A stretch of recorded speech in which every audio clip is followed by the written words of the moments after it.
We're pleased to welcome Chief Keith Touchberry, candidate for sheriff. Sure, my name is Keith Touchberry and I'm running for the office of sheriff of Indian River County. Short bio, I've been a lifelong leader and a lifelong public servant. I've worn a uniform since I was 17 years old when I first enlisted in the Army Reserve while still in high school, and then later the active duty ranks of the Marine Corps. I'm in my 31st year of law enforcement service right here in Indian River County.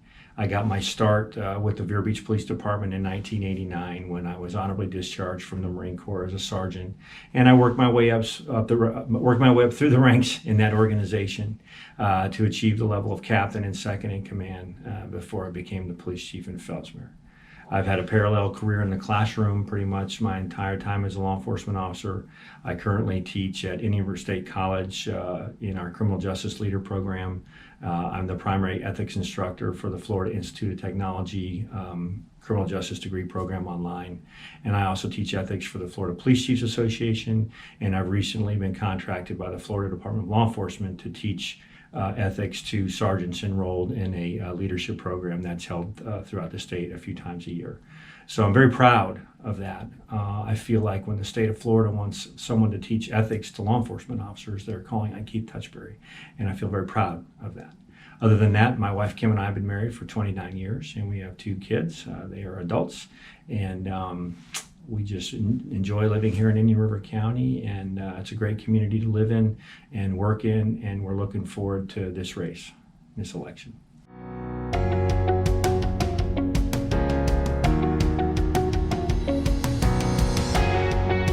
That's a great question, and I think I'm very well versed in the top 3 issues because since June of last year, I have conducted town hall meetings throughout Indian River County. I conducted 11 of them, and I would have been doing more had we not had to shut down for COVID-19.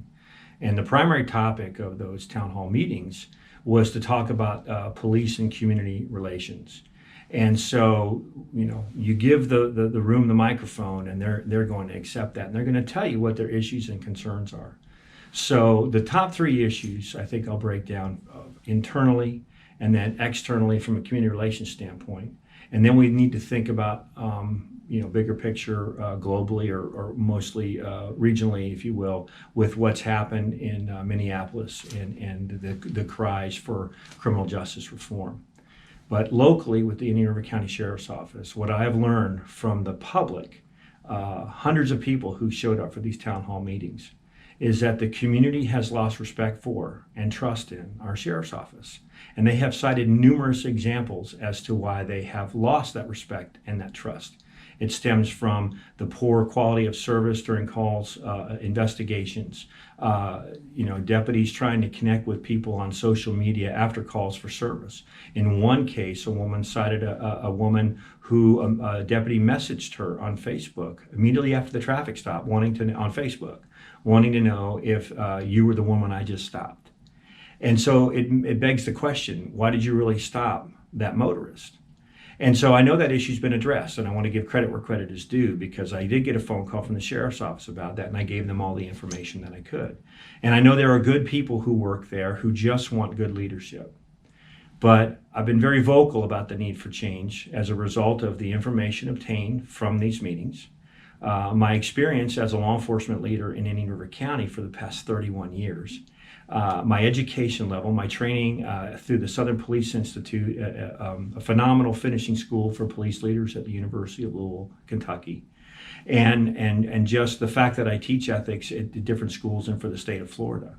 I understand what the issues are over there at the Sheriff's Office, how they got to where they are right now, and I understand how to fix it. And it all stems from a leadership culture over there that values personal loyalty above talent and ability. And that's a fact. And you can ask the members of the organization that work there. And I've been vocal about that in 2 public forums. The first debate that we had held by one of the Republican clubs of Indian River County, where I stated from the very beginning that that's what's happening. Promotions, lateral transfers, school opportunities, those tangible things that should be made available to everyone in a fair, impartial, and consistent manner just aren't. You have to be personally loyal to the leadership culture. And if you look at my videos online, I talk about the detriment to the organization that is driven by personal loyalty. people will begin to adopt the value system that supports personal loyalty. And they go into survival mode. And that's what's happening over there. Those who are staying anyway, who can't leave because of their pension needs or whatever other health insurance they have or whatever, they're kind of stuck there. They've got tenure. They can't walk away from that. But when you have young deputies who are less than 2 or 3 years on the job are saying, this isn't the place for me, that sheriff's office lost 17 people last calendar year, as reported by them to the Florida Department of Law Enforcement. And the question that all Indian River County residents must ask themselves is why? Why are people leaving? Why are they demotivated? Why are they not as proficient in the duties when they're performing their duties? And the answer is because of poor leadership and poor accountability. And we've seen headline after headline after headline of things going on at the sheriff's office. And there's an old saying, where there's smoke, there's fire. So we can't just turn a blind eye to what these signs and symptoms are telling us. We have to look at it and diagnose the problem and say, well, what's the solution? And the solution is to elect a candidate who has nothing to do with the culture of the sheriff's office. Someone who comes in from the outside to transform the organization, to make it into a premier law enforcement agency like it should be. And so that's the first issue that we have to address. We have to fix the dysfunctional organizational culture if we are to achieve the second. And the second is that we have to restore the public trust. When citizens say that they've lost respect for and trust in our sheriff's office, that's pretty serious. And if it were a municipal police department, the solution would be simple. The citizens put pressure on the council. The council goes, if it's a strong mayor form of government, the mayor handles it and addresses the problem with the chief. You're out of a job, or you fix it, or you're fired. Or the city manager handles it, And I can cite 3 police departments in the state of Florida that have been disbanded since 2011 because the citizens lost respect for and trust in their organization. And again, I go back to the videos that I've made online where we talk about the social contract. Our primary responsibility is to maintain the public trust. It's not to protect and serve. Yeah, that's what we get paid to do, but we are primarily responsible for maintaining the public trust. And when we lose the public trust, the society is going to want to renegotiate the terms of that contract. We're seeing it right now with George Floyd. History is full of examples. The demand to wear body cameras, contract renegotiation. And Garner versus Tennessee in 1985. Cops can't shoot people who committed felonies anymore just for committing a felony. It has to be a serious felony in order for you to use deadly force. Contract renegotiation. So this community in Indian River County wants to renegotiate the terms of the contract. And the only way that they can do it with the sheriff's office is to elect someone to be their next sheriff who is going to answer to the public and is going to listen to their needs and their issues and is going to do the job the right way. And it's my humble opinion that that person who does that cannot be a member of that organizational culture, period. And the third factor that I think we all need to pay attention to is what's going on in our country with regards to criminal justice reform and lack of trust in law enforcement. We saw police chiefs and sheriffs all over the country denounce what those Minneapolis officers did.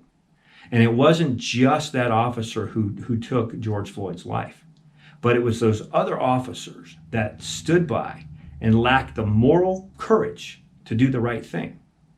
And when that happens, then you have a problem that could potentially be systemic.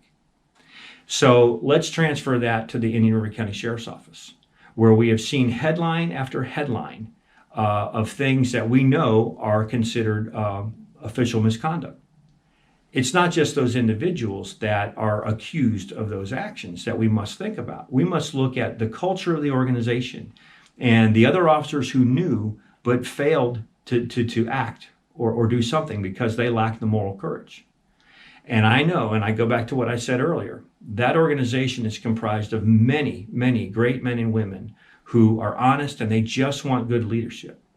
But they work in a fear-based culture where they understand that opportunities are only made available to people who subscribe to that personal loyalty, and they've lost hope. And so when you lose hope but you can't leave, you go into self-survival mode, and you really don't see anything anymore, and you don't hear anything, and you don't want to have anything to do with it. And so as sad as that might be, it's hard and difficult to hold those folks accountable. And I'm not saying the Minneapolis guys shouldn't be held, because they should. But in situations like that are lesser, like where you see a policy violation, you just, whatever, that's so-and-so, they're golden, or, they're somebody who's favored and they're going somewhere. So there's nothing we can do about that. And I got to tell you, the cardinal sin that you can commit as a leader is when you take away hope. You never take away your people's hope. They are your greatest asset. Your people are your greatest asset, and they are not valued there at the sheriff's office as if they are.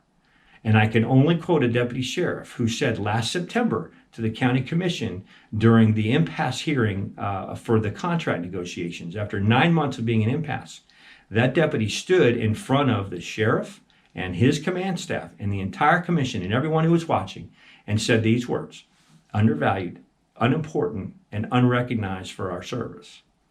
He was not only describing the men and women and how they felt about that proceeding, the impasse, he was describing how they feel every day. And that is a fact.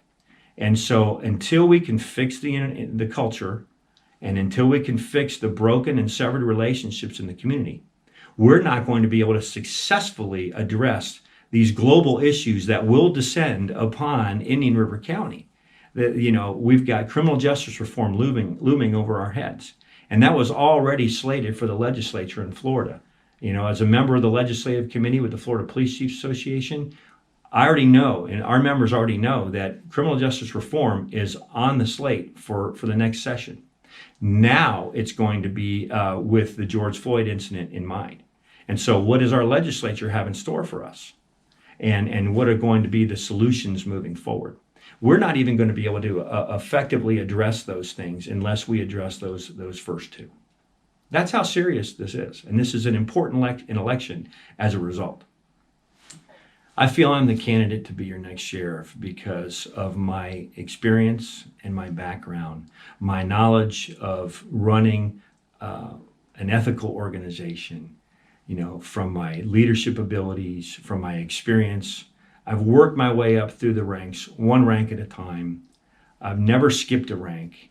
There's no greater learning than experiential learning. You have to do time in the saddle. I've got 31 years of time in the saddle right here in Indian River County. But not only do those qualifications, I think send me over the top, it's my connectivity with the community, my experience in leading an organization. When I took over the Fellsmere Police Department, which is the smallest, most resource-challenged organization in Indian River County, we have the lowest paid law enforcement officers. We are a revolving door, and we know that. Our marketing strategy has had to be adjusted so that we say, give us 2 or 3 years, and we'll do what we can. We'll send you to schools and so forth, because we know people are going to leave us until we can elevate our starting pay. And that's why people leave us. It truly is for the pay and the few opportunities. But in taking over that organization and knowing that crime is a social problem, I created, co-founded, I should say, a nonprofit organization called the Fellsmere Action Community Team. And as a result of that nonprofit, we now address issues from what we call an institutional approach. Fact, the Fellsmere Action Community Team is comprised of families, churches, schools, youth organizations, and government. 5 very important institutions in our society. We based a policing philosophy on that called partner institution policing. We partner with those institutions to address our issues and our concerns, come up with viable solutions so that we ultimately reduce crime and enhance our quality of life together. I am the only candidate who has co-founded a nonprofit organization to implement a policing philosophy. And that is an award-winning policing philosophy, according to the Florida Police Chiefs Association, the 3rd largest state chiefs association in the country. In 2014, we won the Rocky Pomerantz Excellence in Policing Award for a small agency.